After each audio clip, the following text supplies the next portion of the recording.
sommes de retour dans cette édition du 16 septembre 2022 du live de TV Finance. Merci beaucoup. Si vous nous rejoignez à l'instant, le CAC 40 qui poursuit sur la tendance à l'ouverture, qui cède 0,93% et qui navigue pile poil sur les 6100 points, puisqu'il est donc à 6098 maintenant, 6098 points. Comme convenu, on va retrouver Benoît Fernandez-Rioux pour ses Market Movers. Bonjour Benoît. Oui, bonjour. Bonjour, je vous remercie beaucoup d'être avec nous ce matin. J'ai un très beau micro. Je rappelle que vous êtes consultant et spécialiste du Forex, auteur du livre Le Forex et le trader privé. Benoît, on va commencer vos Market Movers avec l'Ethereum. L'Ethereum, alors hier, comme tout le monde le sait quasiment, la fusion a été réussie. L'Ethereum est passé à changer de consensus, passé de la Proof of Stake à la Proof of Work à la Proof of Stake. Dans cet environnement, même si la fusion a réussi, les traders, les investisseurs ont pris leurs gains. L'Ethereum a perdu quasiment 10%, il a cédé quasiment plus de 8%. Est-ce que cette tendance peut continuer selon vous, Benoît ? Oui, effectivement, cette tendance peut continuer, mais c'est une petite révolution quand même qui est arrivée effectivement hier, il y a un peu plus de 24 heures, où on est passé, comme vous l'avez bien dit, du Proof of Work au Proof of Stake. Dit autrement, on est passé de la valeur travail finalement au capitalisme pur et dur, même si c'est décentralisé. Donc voilà, pour rester un petit peu dans l'air du temps. Alors ça va faire du bien à la planète, effectivement, puisqu'on a pas mal de cartes graphiques et d'ordinateurs qui vont arrêter de miner, en tout cas sur l'Ethereum, qui est quand même la deuxième crypto au monde. Donc la transition s'est bien passée, il n'y a pas eu de gros bugs. Et désormais, tout peut continuer comme avant, mais sur finalement une infrastructure beaucoup moins consommatrice en énergie. Donc on est sur des niveaux sous les 1500, parce qu'il y a eu pas mal de ventes. En fait, on parle de The Merge, mais c'est plutôt un fork.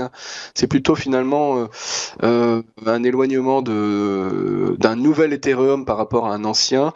Et donc il y a pas mal de gens qui étaient investis sur ETH versus USD, puisque là on voit le graphique en USD en daily. Et on est sur des ventes qui font un peu baisser ce cours depuis quelques séances. La séance d'aujourd'hui devrait logiquement continuer dans cet état d'esprit, et on pourrait très bien passer sous les 1400, tester les 1400, passer dessous. Et on a 1350 en support que l'on voit là, support horizontal très clair, et qui correspond en plus à une oblique haussière. Donc on a une conjoncture de deux finalement supports, une oblique et un support oblique et un support horizontal qui pourrait arrêter les cours vers les 1350, 1357 pour être précis. Ok, du coup, il faut s'attendre à un rebond sur les 1357 ? Oui, après on peut s'attendre à un rebond effectivement, parce que là ça va être un niveau assez intéressant. Alors si on allait casser ces niveaux de 1350, on passerait dans, j'ai envie de dire, un autre paradigme, parce que là pour le coup ça serait la voie ouverte vers un retour sur les 1000, et donc ça serait vraiment catastrophique. Mais je pense pas que l'on soit là. De toute façon on n'est pas encore au 1350. C'est certainement l'enjeu de cette séance et peut-être de ce week-end, puisque le marché des cryptos est ouvert le week-end également. Donc pour l'instant plutôt baissier pour rejoindre 100 dollars plus bas les niveaux de 1350, 1360, et ensuite on avisera. Et ensuite on avisera, sachant donc que les crypto-monnaies, l'Ethereum en particulier, sont corrélées au marché des actions. On sait que la semaine prochaine, il y a le discours, la décision de la Réserve fédérale américaine sur les taux directeurs, le discours de Jérôme Powell. A priori, il n'y a pas grande surprise là-dessus, les taux seront montés entre 75 et 100 points de base. Ça pourrait être le catalyseur qui amènerait les courbes vers au-delà, en dessous des 1350 dollars ? Alors, potentiellement oui, parce que avec ce qui s'est passé cette semaine, on a une fin de semaine un peu difficile sur les marchés. Aujourd'hui, on a un débouclage de 4 types de contrats sur les marchés, donc c'est ce qu'on appelle la séance des 4 sorcières. C'est assez rare, et on a des craintes sur la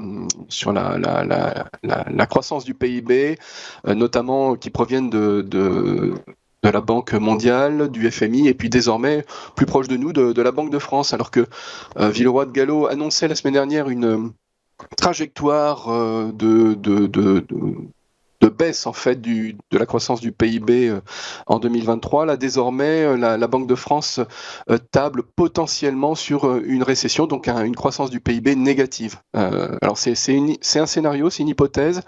Les probabilités sont désormais ouvertes à cela. Le gouvernement ne l'a pas encore acté, mais je pense qu'ils en ont bien conscience. Alors ça sera une récession potentielle de faible ampleur, donc on s'attend, en tout cas dans les discours et dans les prévisions, pas à un crash et à quelque chose d'assez conséquent, même si tout peut se dégrader. Par contre, aujourd'hui, on est un petit peu, voilà, cette fin de semaine, en fait, on a ces nuages qui s'amoncellent, et d'autant plus qu'on a